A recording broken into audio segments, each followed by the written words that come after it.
Good afternoon, welcome to fast track batch. Last lecture में हमने base shifting की करना था, यहां तक हम ऑलरेडी कर चुके हैं। अगर आप में से किसी को इस टॉपिक तक डाउट है, unit test, time reversal, factor reversal test, और कल मेन टॉपिक यही किया था, और सर्कुलर टेस्ट, अगर कोई डाउट है तो आप पूछ सकते हो। ठीक है जी, चलिए बेस शिफ्टिंग पे चलते हैं। मैं आपको एग्जांपल देता हूं बेस शिफ्टिंग का।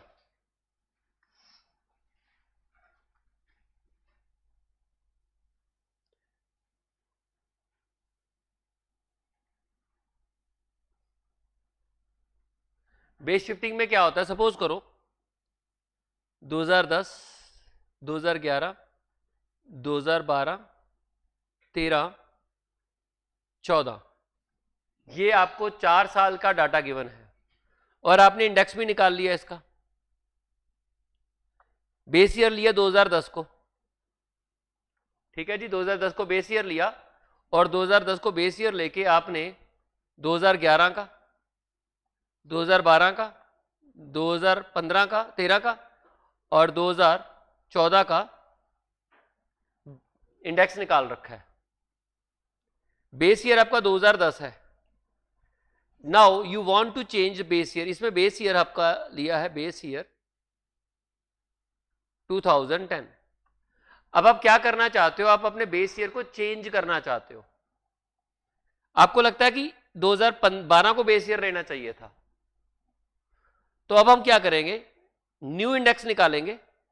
अब हमारे पास ओरिजिनल डाटा तो है नहीं, ठीक है, इंडेक्स निकाल लिए ऑलरेडी, तो आपके पास ओरिजिनल डाटा नहीं है, तो आप न्यू इंडेक्स निकालोगे 2012 को बेस ईयर लेके। 2012 को बेस ईयर का मतलब ये हो गया कि 2012 को हमने 100 ट्रीट करना है। नहीं समझे, बेस ईयर हमेशा 100 होता है ना, बेस ईयर को आप हमेशा 100 लेते हो। अगर आपने 2015 को बेस ईयर माना है तो इसको 100 मानना पड़ेगा। अगर आप इसको 100 मानोगे तो इसको कितना मानोगे, इसको कितना मानोगे, इसको कितना मानोगे और इसको कितना मानोगे, यही चीज यहां पर कैलकुलेट करनी है और हमारा बेस शिफ्ट हो जाएगा। अब आपके पास ओरिजिनल डाटा तो है नहीं, ओरिजिनल डाटा होता तो कैलकुलेट कर लेते, एग्रीगेटिव मेथड फॉलो करते, current year data divide by base year data into 100, current year data divide by base year data into 100 कर लेते, लेकिन वो तो है नहीं। तो हम क्या करेंगे, हम बोलेंगे भाई अगर मैंने 115 को 100 ट्रीट कर लिया, इसको लेते, अगर मैंने 115 को 100 ट्रीट किया है, ये देखो ना, 115 को 100 ट्रीट कर लिया, ठीक, तो मैंने इस 100 को कितना ट्रीट करना पड़ेगा, 100, 100 अपॉन 115 इंटू 100, 86 आ गया। ये नहीं समझ आया, यूनिटरी मेथड लगा रहा हूं। अगर मैंने इस 115 को 100 ट्रीट किया है तो इस 112 को कितना ट्रीट करूंगा। अगर मैंने 115 को 100 ट्रीट किया तो 112 को कितना ट्रीट करूंगा, 100 अपॉन 115 इंटू 112, बताओ कितना, tell me the figure. 97.39। Same अगर मैंने 120 को 115 को 100 ट्रीट किया तो 120 को कितना ट्रीट करूंगा, 120 is equal to 100 upon 115 into 120, बताइए कितना, 104.34, ठीक है।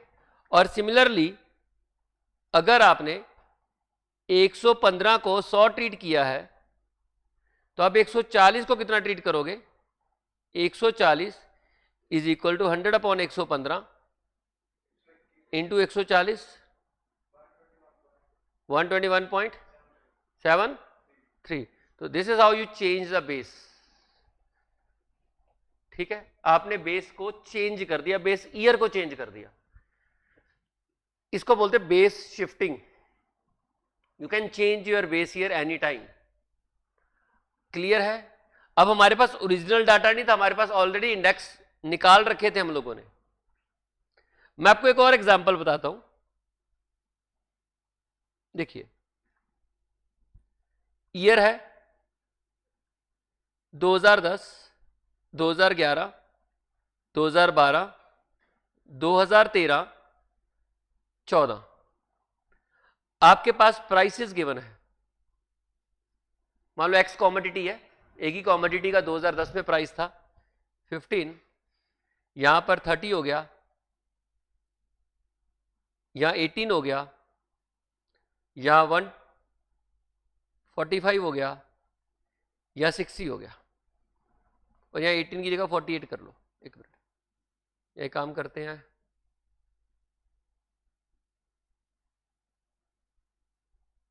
ये भी 45 ही कर लो, ठीक है। आपको बोला गया कि आप इंडेक्स नंबर निकालिए, ईच ईयर का इंडेक्स निकालिए, और 2010 को आपने 100 मानना है, यानी कि बेस ईयर मानना है। एक्स का है, प्राइस ऑफ एक्स है, ये एक्स कॉमोडिटी के प्राइसेस है, तो इसके सामने 100 आ गया। एग्रीगेटिव मेथड, करंट ईयर भी और बेस ईयर सेम है आपका, इंटू 100, ये आपका करंट ईयर हो गया अगले साल, ये आपका बेस ईयर हो गया। एग्रीगेटिव मेथड क्या कहता है, 30 डिवाइड बाय 50 इंटू 100, 200। और 2012 का इंडेक्स निकालना है, 2010 को बेस लेके, तो 45 डिवाइड बाय 15 इंटू 100, 300, अगेन 300, और यहां पर आ गया 400। ठीक, अब मान लीजिए ये हमारे पास मिस हो गया है, नहीं, इंडेक्स निकाल लिया। अब क्वेश्चन आपको कहता है कि बेस शिफ्ट करो, तो गलत है। ये 2010 को थोड़ा ना 2013 को बेस लेना था, आपने गलत इंडेक्स निकाल दिया, या ये किसी और पर्पस के लिए निकाला था। अब हमने पर्पस चेंज करना है, और उस पर्पस के लिए हमें ज्यादा लगता है कि 2013 बेस ईयर ज्यादा बेटर रहेगा। समझ रहे हो ना, पहले कोई पर्पस और था, वहां पर हमारा 2010 बेस ईयर था। Now we have change that purpose, उस पर्पस को हमने चेंज यानी कि बदल दिया, और जब बदला तो हमें लगता है कि 2013 बेस ईयर ज्यादा बेटर रहेगा, तो इंडेक्स निकालते हैं, 2013 को बेस ईयर मानेंगे। अब आपके पास ओरिजिनल डाटा तो है नहीं, हम इसी से निकालेंगे, तो यहां हमें बेस शिफ्टिंग करनी पड़ेगी, इसलिए बेस शिफ्टिंग की जरूरत पड़ी आपको। ठीक है, तो 2013 को हम मानेंगे 100, और अगर हमने इस 300 को 100 माना है, तो भाई इस 400 को क्या मानेंगे। अगर हमारे सामने 300 को 100 माना है, तो 100 बाय 300 इंटू 400, 133। ठीक है जी, यूनिटरी मेथड लगा रहा हूं। अगर मुझे इस 300 को मैंने 100 माना है, तो इस 300 को भी 100 ही मानना पड़ेगा। ठीक, अगर इस 300 को मैंने 100 माना है, तो 200 को क्या मानूंगा, 100 माना है 300 को, तो 200 को क्या मानूंगा, 66.67। ठीक है, सिमिलरली अगर मैंने इस 300 को 100 माना है, तो भाई इस 100 को क्या मानूंगा, 100 डिवाइडेड बाय 300, तो 33। लो जी, this is called base shifting, कि आपने बेस को शिफ्ट कर दिया। अब बोलोगे सर इसमें करना क्या है, इसमें हमें सिर्फ एक फॉर्मूला, वैसे तो यूनिटरी मेथड मैंने आपको बता दिया, ये देखो यहां पर, ये रहा, इन्होंने ये फॉर्मूला दिया हुआ है।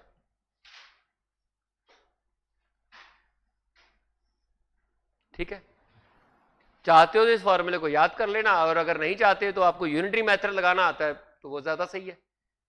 मैंने आपको देखो फॉर्मूला नहीं लगवाया, मैंने आपको सीधा यूनिटरी मेथड अप्लाई करवा दिया, किया वही है। देखो, old index number using old base divide by index number corresponding to the new base into 100। ठीक है, यही फॉर्मूला मैंने यूज करवाया है, और इसी से आपके नए इंडेक्सेस आ जाएंगे और आपका बेस शिफ्ट हो जाएगा। मैं पढ़ देता हूं। Base shifting is a technique of changing old base period to the new base period. The reason for shifting or base are when the base year is too old or too distant. Base year बहुत पुराना है, अब हम चाहते हैं कि नया base year बनाया जाए from the current period to make meaningful comparison, ताकि हम सही कंपैरिजन, मान लो आपने 2010 को बेस ईयर मान लिया, अब आप क्या चाहते हो कि 2020 बेस ईयर होना चाहिए।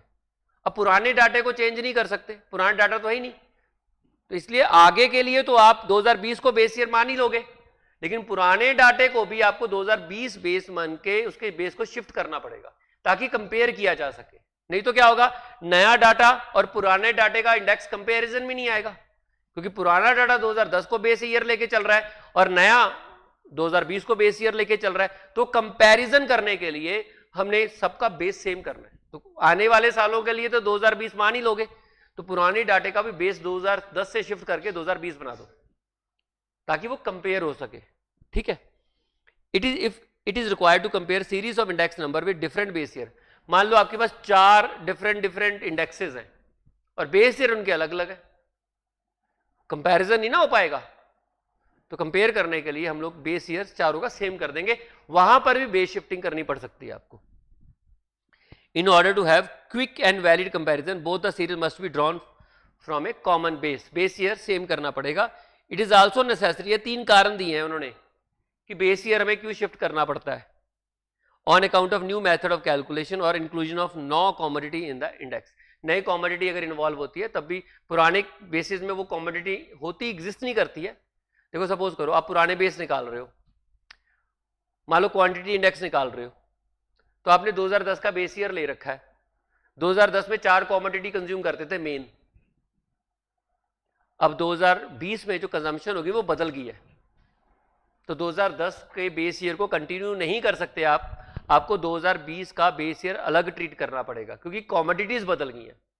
तो आगे वाला जो इंडेक्स निकलेगा वो 2020 को बेस लेके निकलेगा। ठीक है, आगे वाला जो इंडेक्स निकलेगा 2020 को बेस लेके निकलेगा, लेकिन उससे क्या प्रॉब्लम है कि पिछला इंडेक्स अगले इंडेक्स के साथ कंपैरिजन नहीं होगा, इसलिए उनको कंपेयर करने के लिए बेस सेम कर दिया उन्होंने, तब भी बेस शिफ्टिंग करनी पड़ेगी। ठीक है, तो कोई भी कारण हो सकता है बेस शिफ्ट करने का। Note, the aforesaid method is simple and appropriate method which is strictly applicable only if the index number satisfy the circular test।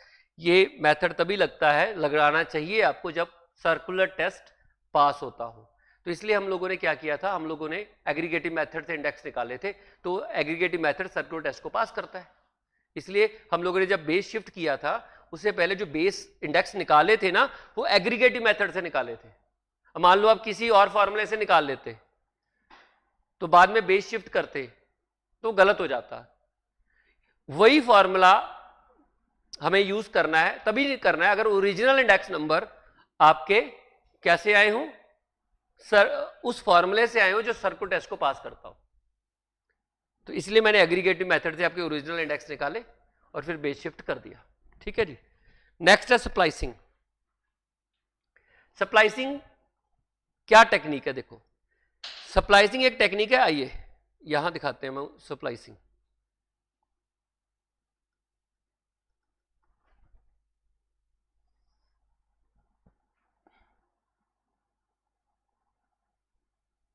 Splicing क्या होती है, आपके पास एक सीरीज है 2010, 2011, 2012, 2013, 2014, 2015, आपके पास इंडेक्स है और एक दूसरा इंडेक्स है, दोनों में बेस ईयर अलग अलग है। मान लीजिए इसमें 2010 बेस ईयर है और इसमें 2015 बेस ईयर है, मतलब छोड़ो बेस ईयर पता भी नहीं है, ठीक है, अलग अलग बेस ईयर है। अब 2010 का इंडेक्स ये गिवन है और ये वाले इंडेक्स गिवन है,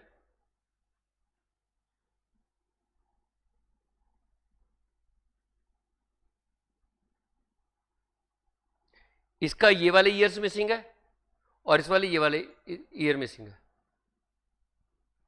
दो सीरीज हैं, एक ही डाटे से इंडेक्स निकाले हुए हैं, एक ही डाटे से दो इंडेक्स निकाले हुए हैं, ये अलग बेस ईयर लेके और ये अलग बेस ईयर लेके। अब प्रॉब्लम पता है कि हमारे पास कोई भी पूरी नहीं है, तो स्प्लाइसिंग की टेक्निक होती है कि जिससे या तो इसको पूरा कर लो या इसको पूरा कर लो। जो अधूरे इंडेक्सेस जो होते हैं उनको कंबाइन करके पूरा करने की जो टेक्निक होती है वो स्प्लाइसिंग है। क्लियर है? स्प्लाइसिंग एक ऐसी टेक्निक्स है जिससे हम लोग अधूरे इंडेक्स को पूरा कर सकते हैं। तो अधूरा इंडेक्स है ये देखो, जैसे मैंने बोला अगर मैं ये वाली पूरी करता हूं इसको बोलते हैं फॉरवर्ड स्प्लाइसिंग, और अगर मैं ये वाली पूरी करता हूं इसको बोलते हैं बैकवर्ड स्प्लाइसिंग। फॉरवर्ड स्प्लाइसिंग में हमने ये वाले 3 साल पूरे करने होते हैं और बैकवर्ड में ये 2 साल पूरे करने होते हैं। तो स्प्लाइसिंग क्या है ये मैं बता देता हूं। Splicing is a technique of linking 2 or more index number series, 2 or मोर 2 से ज्यादा भी हो सकते हैं। Splicing is a technique of linking 2 or more index number series with same items, उनमें आइटम सेम होनी चाहिए तभी कंपैरिजन होगा ना, यानी कि सेम ही आइटम का इंडेक्स होना चाहिए वो, ठीक है, बट बेस ईयर उनका अलग अलग होगा। 2 सीरीज बना रखी हैं एक ही डाटे की एंड एक कॉमन ओवरलैपिंग ईयर, एक कॉमन ओवरलैपिंग ईयर होना चाहिए। ये देखिए आपका ये वाला 2012 एक कॉमन ओवरलैपिंग ईयर है, ये जरूरी है, लिंक तो होना चाहिए ना दोनों में तभी पूरी करोगे।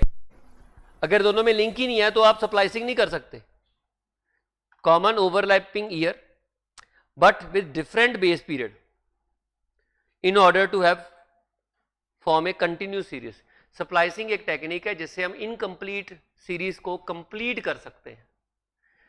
एक ही डाटे की, याद रखना डाटा एक होना चाहिए तभी कंप्लीट करोगे ना। एक ही डाटे की 2 इंडेक्सेस निकाल रखे हैं डिफरेंट डिफरेंट बेस ईयर लेके, पर दोनों अधूरे हैं और उनको पूरा करने की जो टेक्निक है, चाहे पिछले वाले को पूरा कर लो बैकवर्ड स्प्लाइसिंग, आगे वाले को पूरा करो फॉरवर्ड स्प्लाइसिंग, की जो टेक्निक है वो स्प्लाइसिंग है।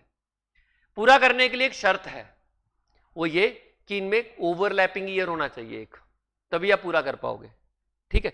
फॉरवर्ड स्प्लाइसिंग आगे वाला पार्ट और बैकवर्ड स्प्लाइसिंग पीछे वाला पार्ट, ठीक है, पूरा करना है। तो कैसे पूरा करेंगे ये देखते हैं।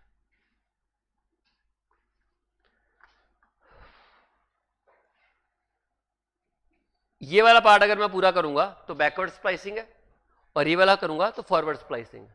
तो आइए पूरा करते हैं बैकवर्ड स्प्लाइसिंग।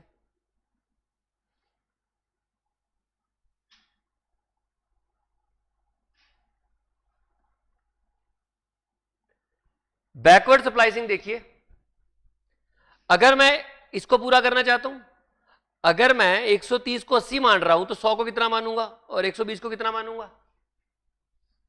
अगर मैं 130 को 80 मान रहा हूं, मैं ये कह रहा हूं कि अगर 2012 का इंडेक्स 130 है और दूसरे बेस ईयर में 80 है, तो भाई 120 का की वैल्यू दूसरी सीरीज में कितनी होगी और 100 की वैल्यू दूसरी सीरीज में कितनी होगी निकाल लूंगा। आइए देखते हैं 100 की कितनी होगी, 80 डिवाइड बाय 130 इंटू 100, ये आ जाएगा, बताइए।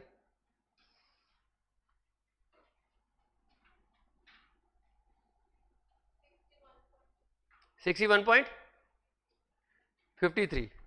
दूसरा, अगर मैं इस 2011 को की वैल्यू निकालना चाहता हूं, सिमिलरली अगर 130 को 80 मान रहा हूं, देखो दोनों में फर्क सिर्फ बेस ईयर का ही है, डाटा दोनों के लिए ओरिजिनल डाटा होगा वो सेम होगा, तो आपस में रिलेटेड है। ये जो वैल्यूज में अंतर दिया हूं ना, इंडेक्सेस में अंतर है, ये इसलिए अंतर आ रहा है क्योंकि बेस ईयर अलग है। ओरिजिनल वैल्यू जिसे इंडेक्स निकालने होंगे वो सेम होंगे। एक ही डाटे से एक अलग ईयर लेके इंडेक्स निकाल लिया होगा, दूसरा अलग ईयर लेके इंडेक्स निकाल लिया होगा। तो भाई अगर मैं 130 को 80 मान रहा हूं तो 120 को कितना मानूंगा, 80 डिवाइड बाय 130 इंटू 120, बोलो 73.84। सिमिलरली अगर मैं, ये तो पूरा हो गया, बस हो गया पूरा, ये तो पता ही है हमें, होगी बैकवर्ड स्प्लाइसिंग, पीछे वाला हिस्सा कंप्लीट कर दिया। अब हम फॉरवर्ड स्प्लाइसिंग करते हैं। देखिए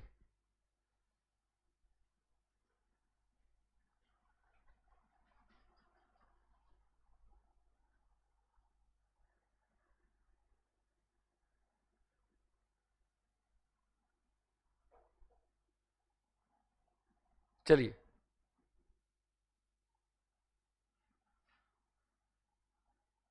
बैकवर्ड स्प्लाइसिंग, ये सॉरी बैकवर्ड तो पहले थी ना, फॉरवर्ड, ये वाला हिस्सा पूरा करना है। अब आप देखो 80 को आप 130 ट्रीट कर रहे हो, तो 120 को कितना ट्रीट करोगे, 150 को कितना ट्रीट करोगे, और 200 को कितना ट्रीट करोगे। तो इसका मतलब 130 डिवाइडेड बाय 80 इंटू 120, बताइए 1, एक मिनट, ऊपर वाला तो सेम ही आएगा 195। सिमिलरली 130 डिवाइड बाय 80 इंटू 150, बताइए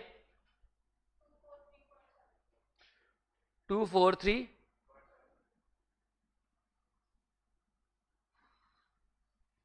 सिमिलरली 130 डिवाइड बाय 80 इंटू 200,